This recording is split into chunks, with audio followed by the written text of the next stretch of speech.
ನಿಮ್ಮ ಮನೆಯ ಕನ್ನಡಿಯ ಬಗ್ಗೆ ನಿಮಗೊಂದು ಸತ್ಯ ಗೊತ್ತಾ? ರಾತ್ರಿ 12 ಗಂಟೆಯ ನಂತರ ಕನ್ನಡಿ ಮುಂದೆ ನಿಂತರೆ ಏನಾಗುತ್ತೆ ಗೊತ್ತಾ?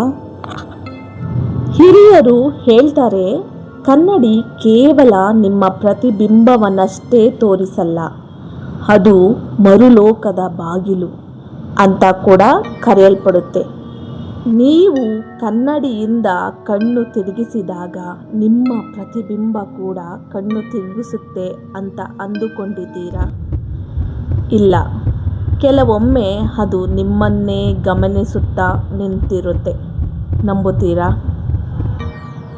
ನಂಬಿಕೆ ಇಲ್ಲದಿದ್ದರೆ ಇಂದೇ ರಾತ್ರಿ 12 ಗಂಟೆಗೆ ನಿಮ್ಮ ಮನೆಯ ಕನ್ನಡಿಯನ್ನು ಸೂಕ್ಷ್ಮವಾಗಿ ಗಮನಿಸಿ. ನಿಮ್ಮ ಹಿಂದೆ ಯಾರೋ ನಿಂತಿರೋ ಹಾಗೆ ಅನಿಸಿದ್ರೆ ದಯವಿಟ್ಟು ತಿರುಗಿ ನೋಡಬೇಡಿ.